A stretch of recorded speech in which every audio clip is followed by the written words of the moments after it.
Attention, la lecture qui va suivre contient des scènes de violence et d'horreur, ou encore des propos choquants à connotation injurieuse, ordurière, raciste ou sexuelle. Il s'agit d'une histoire de fiction, j'insiste. Malgré tout, le visionnage ou l'écoute de cette vidéo est donc destiné à un public averti. Je décline toute responsabilité vis-à-vis de l'impact que ça pourrait avoir sur vous. Et si ces propos risquent de vous heurter, merci de quitter cette vidéo dès à présent. Alors que nous nous installions sur plusieurs rangs dans le fond du temple, face à l'autel de blasphème qui trônait au milieu de la pièce, Maître René et prêtresse Bastet terminaient les préparatifs. Ils étaient aidés par un assistant assez âgé qui venait de verrouiller l'entrée derrière nous. Je ne voulais pas en perdre une miette et je réussis à me placer en première ligne près de la porte. Après avoir allumé les chandelles noires et l'encens, l'assistant aida la femme autel à retirer son tabard avant de l'allonger nue sur la pierre d'autel. Un petit coussin fut glissé sous sa tête.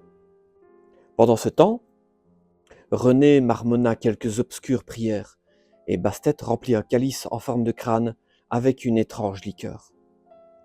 Le flacon provenait d'une niche encastrée à l'intérieur d'une statue d'un Christ qui nous tournait le dos. Celle-ci était sur un meuble drapé contre le mur en face de nous. Je ne me souvenais pas d'avoir vu ce décor lors de mon initiation. J'avais dû être bien plus étourdi que je ne le pensais. Le calice crâne fut confié à l'assistant qui le plaça sur le ventre de la femme autel, juste sous ses énormes seins bien droits. Il ressemblait à des puddings en gélatine. Alors que les parfums des encens commençaient à nous enivrer, la messe impie débuta. René, agenouillé devant l'autel en signe de révérence, pointa de sa main droite le signe du cornu vers le ciel. Il entonna une ode au diable avec puissance. « Maître des esclandres, dispensateur des bienfaits du crime, intendant des péchés et des vices, Satan, nous t'adorons. Suzerain des mépris, comptable des humiliations, tenancier des vieilles haines, Satan, nous te vénérons. » Sous le regard de l'assistant qui avait repris sa place contre la porte d'entrée à ma droite, Bastet fit tinter une cloche stridente. René, entre-temps, s'était remis debout pour nous faire face.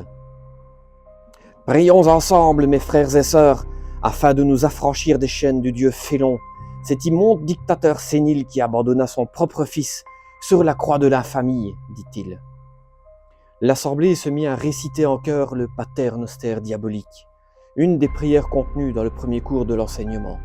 Je comprenais mieux à présent l'utilité de l'apprendre. D'une seule voix, les adeptes récitèrent cette gutturale incantation en vocalisant certains phonèmes sous la direction de l'assistant. J'eus un peu de difficulté à être synchrone avec les autres et je me doutais bien que ça devait être le cas pour chaque novice. Quoi qu'il en soit, ce chant me faisait frissonner. Cette sensation était-elle la liesse d'une foule en délire qui déborde d'émotion à la puissance 10. J'en avais les jambes qui tremblaient et le souffle court. Après ce chant, Maître René nous invita à nous asseoir en tailleur et entreprit la lecture des évangiles du diable. Il s'approcha d'un pupitre sur lequel était installé un gros livre à la couverture charbonneuse. Alors qu'il entamait un long monologue blasphématoire, je pus constater que je n'étais pas le seul à avoir été ébranlé par la prière. Dans un reniflement sonore, une sœur attira mon attention. Un coup d'œil derrière moi me permit de voir que celle-ci pleurait tout son soûl. Elle tâchait de s'essuyer le visage comme elle le pouvait avec son tabard. Elle était peut-être hypersensible, mais je penchais plutôt vers un état dépressif. D'autres adeptes se tenaient le visage dans les mains, plongés dans un profond recueillement. Gagné par cette envie de communion, j'entrepris également de me recueillir, tout en écoutant les lois et les argumentations du Seigneur des Ténèbres par la bouche du grand maître René. Tandis qu'il terminait un des chapitres des évangiles du diable qui encourageait les vices et la concupiscence, j'observai prêtresse Bastet et l'assistant se livrer à d'étranges préparatifs. L'assistant tenait une espèce de patène en cuivre qui provenait du meuble sous la statue du Christ, alors que Bastet barbouillait le ventre de la femme autel avec son contenu, supposément du sang. Bastet enchaîna et disposa une poignée de petits cubes sur le bas-ventre de la femme autel, juste au-dessus de son pubis. En parfaite coordination, René termina la lecture dès que la patène fut rangée par l'assistant. « Ainsi soit la parole de Satan, la lumière qui guide nos pas. À présent, Levez-vous et rendez grâce à notre Seigneur bien-aimé qui, pour notre plus grande gloire et la sienne, sacrifie les plus faibles. » Le grand maître se dirigea vers la femme-autel. Tout en imposant les mains au-dessus des cubes et du calice, il procéda à une bénédiction sacrilège. « Toi, la putain de Babylone qui enfanta le péché, béni soit le sang et la chair de tes entrailles. Jésus, toi l'imposteur, le Dieu lâche, le roi fainéant, Nazaréen maudit, suspendu à ta croix depuis des siècles, nous rappelant l'inutilité de ton sacrifice et la férocité de ton perfide père, je te commande. » Après cette adjuration, maître René resta dans cette position d'imposition des mains. Il poursuivit, concentré à l'extrême. « Prenez, mangez, ceci est mon corps. Buvez-en tous, ceci est mon sang. Car celui qui mange ma chair et boit mon sang aura la vie éternelle, as-tu dit. En ma qualité de diacre, je te force à descendre et à t'incarner dans cette chair et dans ce sang, afin de mettre tes maigres forces au service de notre maître Satan. J'en ai le pouvoir. Je taperai sur tes clous et appuierai sur ta couronne d'épines, ravivant les douleurs de ton échec à vouloir propager un amour que personne ne veut, jusqu'à ce que tu obéisses à mes ordres. » Il respirait avec difficulté et l'air me sembla tout à coup plus dense. Je dus déglutir plusieurs fois pour faire passer une sensation de bourdonnement dans les oreilles. Occupé à avaler ma salive, je sentis quelque chose couler le long de mon nez. Ma blessure se remettait à saigner. Ouf, non. Après examen de la substance recueillie sur ma main, il ne s'agissait que de transpiration. En fait, j'étais en nage. La température ne me semblait pas excessive, mais je dégoulinais comme dans un sauna. Je sentais les gouttes dégringoler sous mes bras et à l'intérieur des cuisses. J'avais l'impression d'être dans une marmite plongée au milieu d'un brasier. Cette image raviva le souvenir de mon expérience astrale lors du rituel d'Abramelin. Je dus réprimer un hoquet de surprise, tellement ce flash me sauta au visage. Comment avais-je pu oublier cet endroit pendant mon expérience ? L'impression de déjà-vu que j'avais ressentie lors de ma première visite aurait pourtant dû me mettre sur la piste. Dans un éclair de compréhension, je fus convaincu que, dans une dimension parallèle, dans une rupture de la réalité, cet endroit était bel et bien le berceau de ma naissance, l'origine de Frères Lumière Noire. Ainsi donc, mon initiation satanique avait été écrite d'avance quelque part, dans un destin qui me semblait tout à coup inévitable. Je revis la scène à toute vitesse dans mon esprit. J'étais curieux de trouver les explications manquantes et les étapes que je n'avais pas pu découvrir lors de mon périple astral. Dégoulinant de plus belle, les cheveux plaqués sur le crâne par la transpiration, je me sentais fier, remarqué par les puissances infernales. René se décida enfin à poursuivre.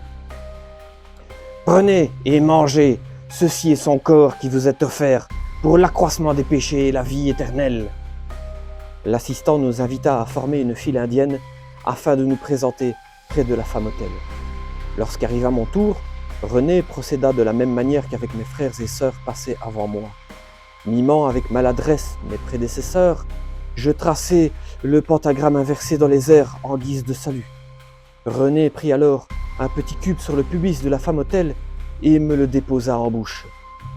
« Frère, que ta volonté soit faite, » marmonna-t-il. Comme je l'avais deviné, il s'agissait d'un petit cube de steak. Je mâchai la viande saignante tout en regagnant ma place. Elle était tendre et juteuse, juste saisie à la poêle et crue à l'intérieur. Tout en savourant ce bout de viande, j'attendis avec patience que chacun ait communié. René s'empara alors du calice que la femme-autel maintenait sur son ventre de ses mains. « Prenez et buvez, ceci est son sang qui vous est offert pour l'accroissement des péchés et la vie éternelle, » poursuivit-il.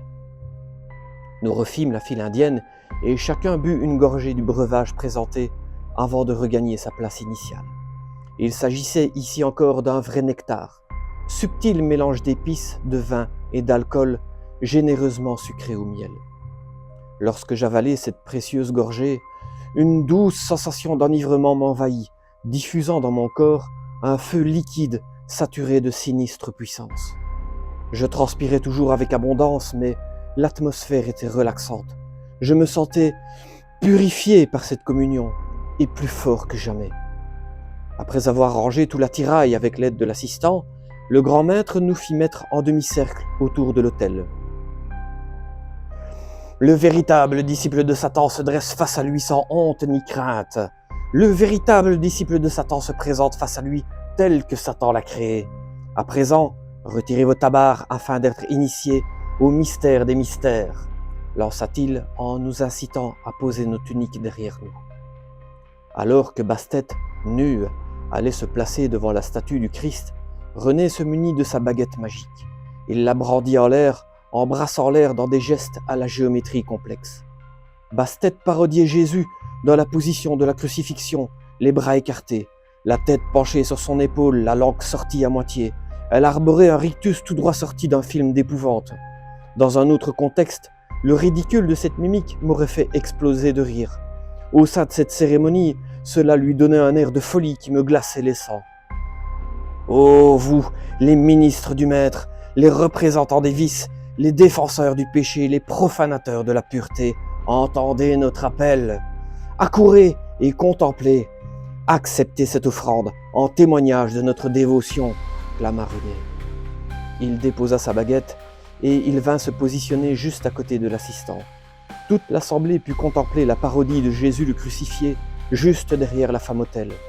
Celle-ci semblait commencer à s'impatienter, ou peut-être gémissait-elle d'excitation. Quoi qu'il en soit, elle minaudait comme une actrice porno pendant des préliminaires.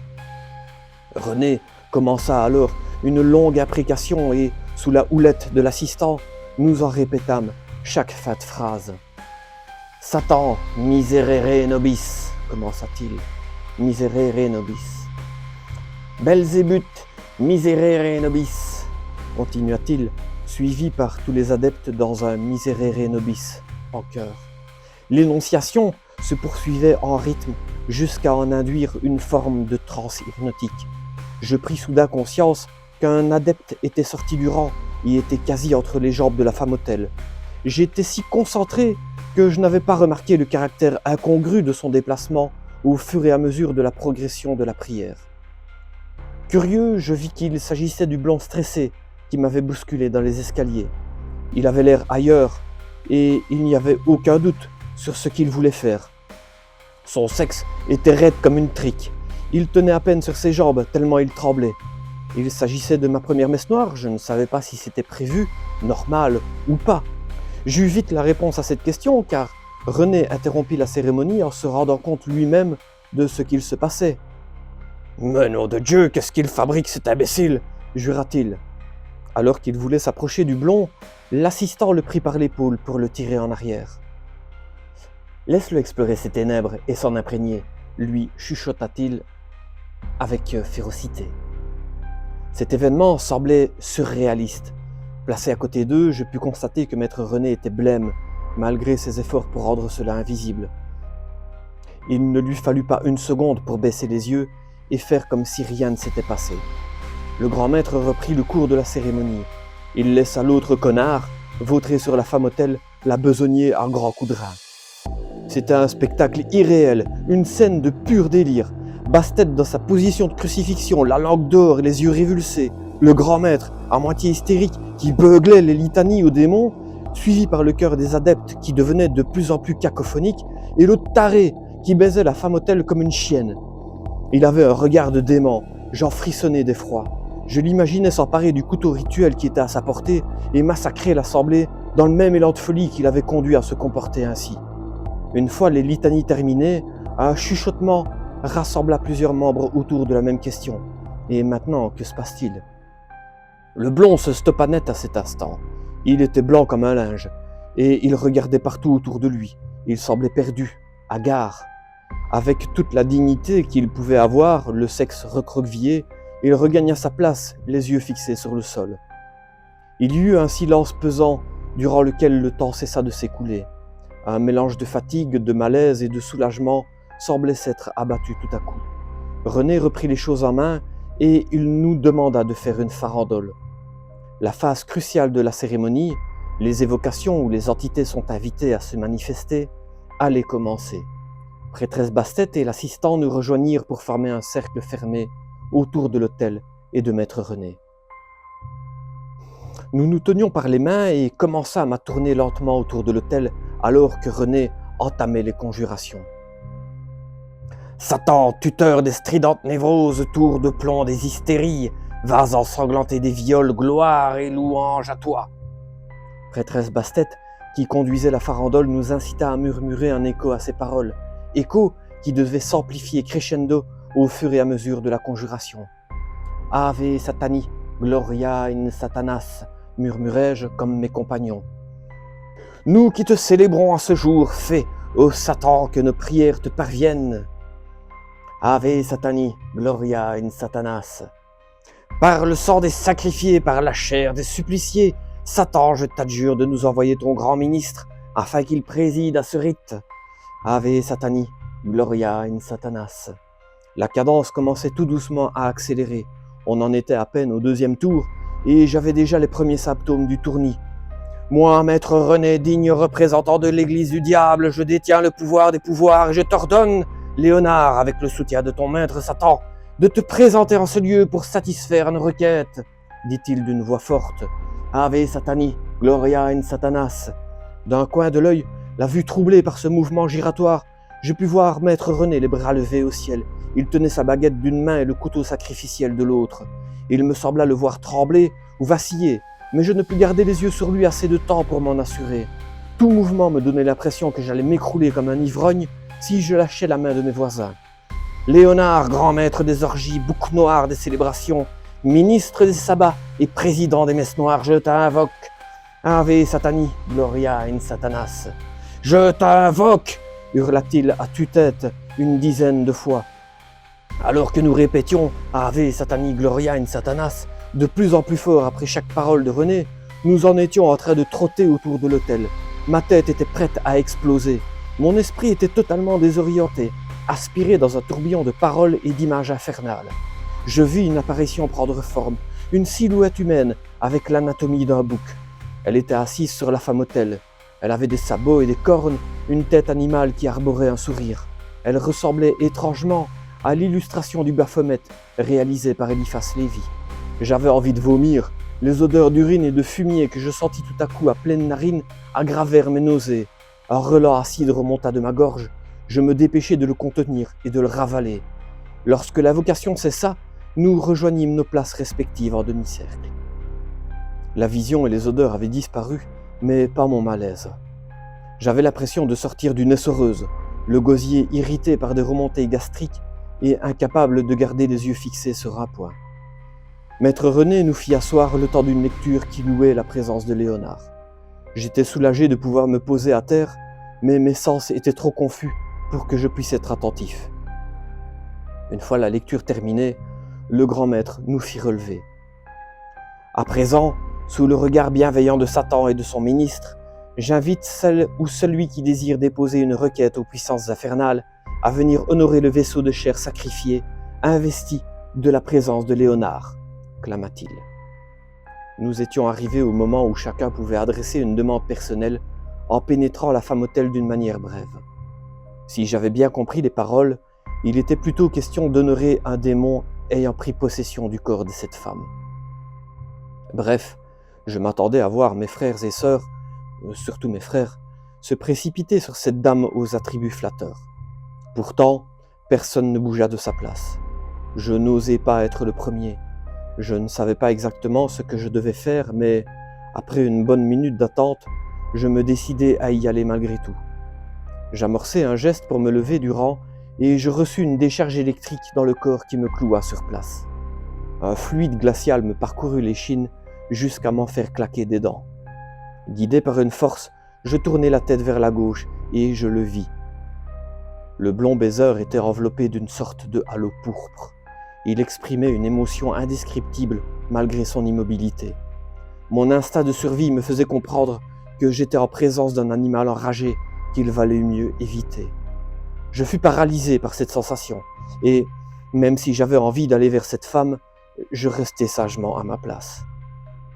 Dans mes pensées, j'en profitais tout de même pour insulter et maudire avec abondance cet individu, non seulement pour m'avoir bousculé, mais également pour me mettre aussi mal à l'aise.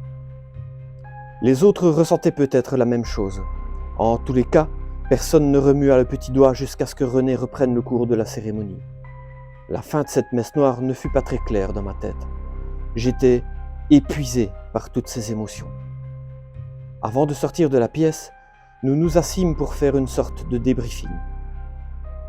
Absorbé par la grosseur de mes orteils et le manque de flexibilité de ceux-ci lorsque j'essayais de les remuer, je ne prêtais aucune attention à ce compte-rendu. Je sortis du temple, me rhabillai discrètement dans la buanderie et je remontai au salon, tout aussi absent. Assis dans un coin, à l'écart des conversations, je tentais de rassembler mes forces pour prendre congé. J'écoutais d'une oreille la conversation étouffée au sein du groupe des femmes. Une petite fluette pouffait de rire en remerciant Mortis Nebula d'avoir été présente aujourd'hui, sans quoi elle aurait subi les assauts du pervers blond à sa place. Mortis Nebula lui répondit qu'elle avait eu peur qu'il la fasse tomber à la renverse. Elle avait d'ailleurs le dos tout endolori d'avoir encaissé sa brutalité sur cet autel de marbre. Ces paroles déclenchèrent une série de rires contenus. Le blond n'avait pas la cote avec son attitude, et la bombasse semblait vraiment fâchée. Je me délectais de ces moqueries lorsque, de mon autre oreille, je surpris une conversation de René avec un autre membre. Ceux-ci étaient isolés dans le couloir. En revenant des toilettes, quelqu'un avait mal refermé la porte du salon derrière lui. Cet interstice me permit de prendre cette conversation au vol. « Je connais les enjeux, mais c'est un terrible risque, Richam, » fit René, la voix anxieuse. « Crois-tu que je ne le sache pas? Wilmer est un diamant brut, et je veux qu'il ait un traitement de faveur. Il n'y a pas à discuter. » J'en déduisis que la conversation tournait autour du pervers blond. Celui-ci se nommait donc Wilmer? Quel nomen ridicule! J'étais plutôt fier de mon frère Lumière Noire en comparaison. Orisham, ça devait être le vieil assistant. Tu le tiendras à l'œil, et tu feras en sorte de suivre sa progression pour éviter qu'il ne fasse des idioties. Tu demanderas également à Mortis Nebula de le séduire et de l'initier au culte de Lilith lorsque viendra le moment. Je veux qu'elle soit sa parèdre mystique et qu'ils travaillent ensemble pour parfaire son niveau, continua Orisham. Mais c'est un simple novice, il ne maîtrise rien. Il est immature, arrogant et instable. En plus, Mortis est vexé que personne n'ait réagi pour le maîtriser, sans parler de Balthazar dont j'ai dû contenir la colère. Ne conteste pas mes choix, René. Ton incapacité à voir son potentiel est une preuve supplémentaire de tes faiblesses, répondit Orisham. Désires-tu être remplacé par quelqu'un de plus compétent? Quant à Mortis, elle est intelligente et elle comprendra les enjeux si tu prends la peine de les lui expliquer. Ben non, bien sûr que non, je ne veux pas être remplacé. Le nécessaire sera fait, miaula maître René. Je ne comprenais pas tout à cette conversation, qui dévia ensuite sur des problèmes de comptabilité à régler. Cependant, c'était plutôt évident que maître René avait peur de cet homme. Pendant la messe noire, je m'étais attendu à ce qu'il intervienne d'une manière ou d'une autre pour contrôler Wilmer, mais il avait été dominé par l'assistant. Je l'avais vu dans son regard aussi clairement qu'on peut apercevoir un ciel se couvrir avant l'averse. Et cette conversation volée me confirmait cette impression. À y réfléchir, il existait sans doute toute une ramification sous-jacente au prieuré du diable. J'en vins à me demander si les dirigeants n'étaient pas des hommes de paille, des sous-fifres placés sur le devant de la scène pour détourner le regard du véritable responsable. Quoi qu'il en soit, cet Orisham, au demeurant très discret, était bien plus qu'un assistant ou un adepte banal. Ma curiosité était piquée au vif. Il fallait que j'en apprenne davantage par l'un ou par l'autre. Quant à Wilmer, le chouchou, il fallait que je m'en méfie, autant que je me force à le respecter pour éviter de me mettre à dos les responsables, réels ou fictifs. Cela faisait beaucoup pour mon cerveau surchargé. Il était plus que temps que je rentre chez moi. Dès que René et Orisham revinrent dans la pièce, je pris congé.